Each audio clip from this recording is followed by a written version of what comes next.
तो दोस्तों आज की इस मूवी में आप देखोगे एक ऐसे हवसी लौंडे को, सिर्फ लौंडे को ही क्यों बोले, यहाँ पर लड़की भी कम नहीं थी। एक्चुअल में ये दोनों होते तो स्टेप सिस्टर और ब्रदर हैं, परंतु ये इतने सालों के बाद मिलते हैं और कभी भी एक दूसरे को देखा नहीं होता है। तो भाई साहब देखते ही इनके अरमान जाग उठते हैं, जिसके बाद ये लोग क्या क्या कैसे कैसे कहाँ कहाँ और किस किस पोजीशन में करते हैं, ये सब आप आज की इस मूवी में देखने वाले हो। तो चलिए ज्यादा देर ना करते हुए हम मूवी का एक्सप्लेनेशन स्टार्ट करते हैं। पर मूवी स्टार्ट करने से पहले ही आपको बता दूं कि मूवी थोड़ी सी सेंसिटिव है। हो सकता है कि तुम्हारा दिल दिमाग गुर्दा फेफड़ा या फिर गुप्तांग इस मूवी को ना झेल पाए, तो मेरे भाई इस मूवी को यहीं पर स्किप कर देना। वैसे इतना ज्यादा सोचने वाली कोई बात है नहीं, किसी राइटर के दिमाग में यह बात आई होगी तो किसी डायरेक्टर ने इसे डायरेक्ट कर दिया होगा, तो किसी बंदे को ये मूवी पसंद आ गई होगी तो उसने मुझे सजेस्ट कर दिया होगा, तो मैंने इसे एक्सप्लेन कर दिया। तो बस इसे एंटरटेनमेंट पर्पस के लिए ही लेना। खैर मूवी का नाम है ड्रिफ्टर और ये रिलीज हुई थी ईयर 2011 में। इसे डाउनलोड कैसे करना है ये मैं आपको थोड़ा सा आगे बताऊंगा। तो मूवी स्टार्ट होती है और यहाँ पर हम एक सन और उसके फादर को देखते हैं। दोस्तों हम आपको पहले ही क्लियर कर दें ताकि आगे कोई कंफ्यूजन ना हो, तो ये जो अंकल जी हैं, ये भैया जी इतना भरे हुए हैं कि कुछ सालों पहले जब इनकी न्यू न्यू शादी हुई थी तो उसके कुछ सालों के बाद इन्होंने एक और कन्या से शादी कर ली थी, क्योंकि जो पहले वाली वाइफ थी उसे ठोक ठोक करके ये परेशान हो गए थे और इन्हें अपना टेस्ट बदलना था, जिस वजह से इन्होंने अपनी पुरानी खिचड़ी से डाइवोर्स ले लिया और नई बिरयानी से शादी कर ली। लेकिन इन्हें यहाँ पर अपनी पुरानी ही खिचड़ी से एक बेटा हुआ था जो कि है मैटी, और वो उनके सामने बैठा हुआ है। यहाँ पर ये बंदा अपने फादर से बहुत ज्यादा नफरत करता है, इवन वो उनके घर में तक नहीं रहता है। यहाँ पर उसके फादर उससे काफी इंसिस्ट करते हैं और अभी भी कर ही रहे हैं कि उस बात को इतने साल हो गए हैं, अब तो तुम हमारे साथ रह सकते हो, जबकि तुम्हारी मॉम तो अब इस दुनिया में ही नहीं रही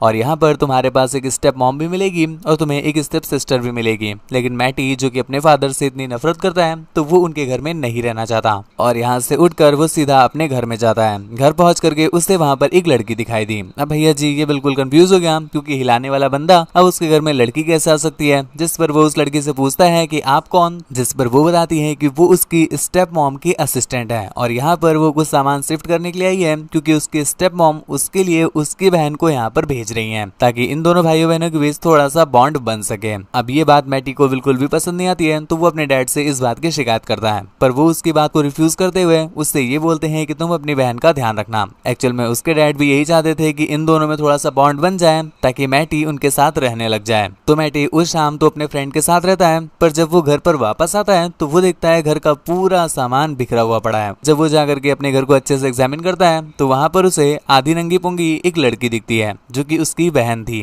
अब भाई साहब मैटी कभी भी उससे आज से पहले मिला नहीं था और ना ही उसने कभी देखा था, ना ही कभी उससे कोई बात की थी, तो उससे कोई बहन वाली फीलिंग नहीं आती और यहाँ पर वो उसकी तरफ थोड़ा सा अट्रैक्ट हो जाता है। पर अगले ही पल वो खुद पर कंट्रोल रखते हुए अपने रूम में ही हिलाकर सो जाता है, जिसके अगली सुबह हम देखते हैं कि वो जल्दी उठ करके ब्रेकफास्ट करता है और जैसे ही उसे रियलाइज होता है कि वो कन्या जाग गई है वो जल्दी से वहाँ से भाग जाता है। एक्चुअल में वो उसके साथ कुछ भी बात नहीं करना चाहता था। खैर बेलेंडा को अभी तक ये बात समझ में नहीं आई है, तो वो मैटी को वापस कॉल करती है कि तुम इतनी जल्दी जल्दी में कहाँ निकल गए, जिस पर वो कहता है कि मुझे ऑफिस जाना है और आज जल्दी बुलाया गया था, इस वजह से मैं जल्दी निकल गया। जिसके बाद उसी शाम को हम देखते हैं कि एक बार फिर से मैटी अपने एक फ्रेंड के साथ एक क्लब में जाता है और यहाँ पर मैटी का जो छोटा मैटी था वो एक लड़की को देख करके सलामी देने लग जाता है, जिस पर मैटी डिसाइड करता है कि वो अपने हैंडपंप को उसके ही झील का पानी पिलाएगा और इस चीज का जुगाड़ करने के लिए वो उसके पास चला भी जाता है। हालांकि उसका फ्रेंड उसे बोलता है कि भाई साहब ये पूरे क्लब की सबसे तगड़ी झील वाली लड़की है, लेकिन मैटी को गहरी से गहरी झील से भी पानी निकालना आता था।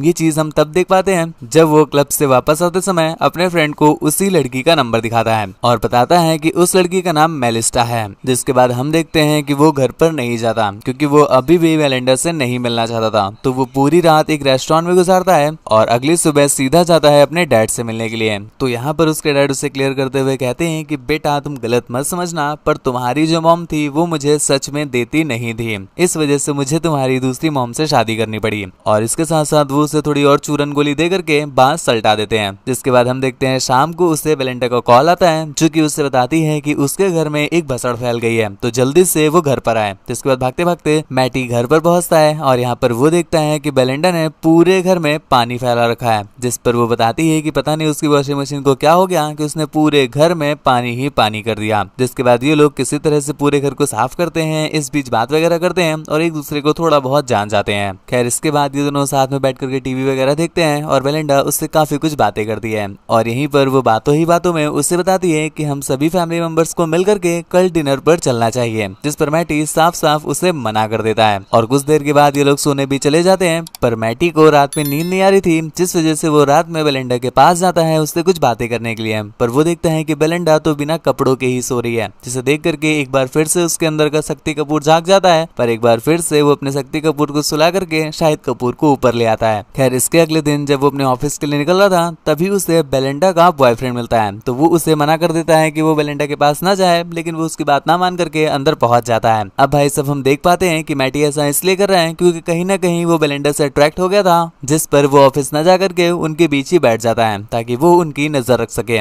जिसके कुछ देर के बाद वो बेलिंडा से बोलता है कि चलो हम सभी लोग फैमिली वाला डिनर करने चलते हैं, जिस पर बेलिंडा उससे मना कर देती है क्योंकि दोस्तों अब उसका यहाँ पर मन लग रहा था। लेकिन मैटी तो जानबूझ करके उसे ले जाना चाहता था, जिसके बाद बेलिंडा नहीं मानती तो गुस्से में मैटी अकेले ही डिनर पर चला जाता है, जहाँ पर हम देखते हैं कि उसके डैड भी नहीं आते, बस उसकी स्टेप मॉम ही आती है, जो कि एक बार फिर से उसके सामने ज्ञान की खुदाई करने लग जाती है कि बाबू अब ये सब कुछ छोड़ दो, साथ में रहने लगते हैं वगैरह वगैरह। जिसके बाद वो घर पर वापस लौट आता है और हम देखते हैं साथ में दोनों एक बार फिर से टीवी देखते हैं और इस बार बेलिंडा उसकी ही गोद में सो जाती है। अब उसे अपने पास ऐसा सोता देख करके मैटी के सोए हुए अरमान जाग जाते हैं, जिसके बाद वो कुछ करता इससे पहले ही खुद को मनाकर घर से बाहर चला जाता है और पूरी रात बाहर काटने के बाद अपने ऑफिस जाता है, तो ऑफिस में उसका मन नहीं लगता। तो वो डिसाइड करता है कि अब जब छोटे मियाँ की नींद टूट ही गई है तो उसे झील का पानी तो पिलाना ही पड़ेगा। जिसके बाद वो उसके झील का पानी का जुगाड़ करने के लिए सीधा मेलिस्टा के पास जाता है। यहाँ पर मेलिस्टा भी उसका वेलकम करती है, जिसके बाद पहले तो वो उसे ड्रिंक पिलाती है और उसके बाद न जाने कहां से और क्या क्या पिलाती है। और इनका ये तगड़ा वाला वेलन कार्यक्रम पूरी रात चलता है, जिसके अगली सुबह हम देखते हैं कि मेलिस्टा अपना खा पी करके चद्दर वगैरह पोंछ करके वहां से चलती बनती है। खैर मेलिस्टा का कार्यक्रम तो पूरा हो चुका था, लेकिन हम देख पाते हैं कि मैटी अभी भी कहीं न कहीं प्यासा रह गया था और उसे झील का पानी और भी ज्यादा चाहिए था, जिस पर वो रियलाइज करता है कि उसका हैंडपंप सिर्फ बेलिंडा के ही झील का पानी पिएगा और यही रीजन है कि उसने मेलिस्टा के झील का पानी पिया भी पर उसकी प्यास नहीं बुझी। जिसके बाद वो घर पर जाता है तो यहाँ पर हम भी नोटिस करते हैं कि बेलिंडा जो कि उससे एक दिन और पूरी एक रात नहीं मिली थी, तो उसकी प्यासे भी अब बढ़ गई थी। जिसके बाद ये दोनों स्टार्ट तो बातों से करते हैं परंतु खत्म पता नहीं कहां से करते हैं और उनका ये जो तगड़ा वाला गपागप है ये पूरी रात चलता है। जिसके अगली सुबह जब वो सोकर उठता है तो उसे एक लेटर मिलता है।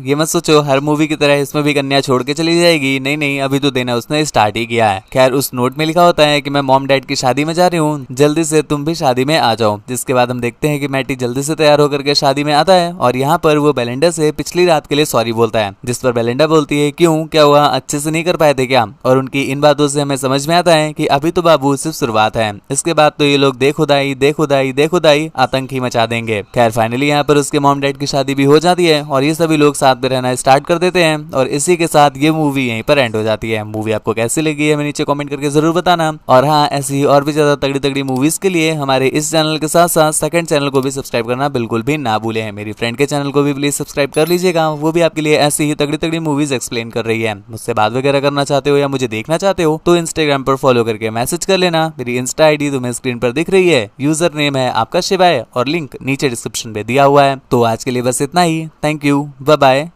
मूवी डाउनलोड कैसे करना है ये तो बताना भूल ही गया, डिस्क्रिप्शन में जाओ वहाँ पर मेरे टेलीग्राम चैनल का लिंक दिया होगा, उसे ज्वाइन कर लो और वहाँ पर आपको सभी मूवीज के लिंक प्रोवाइड कर दिए जाते हैं और लिंक वो भी ऐसे कि बस आप एक क्लिक करके ही पूरी की पूरी मूवी डाउनलोड कर पाओगे। तो आज के लिए बस इतना ही, thank you, bye bye, signing of.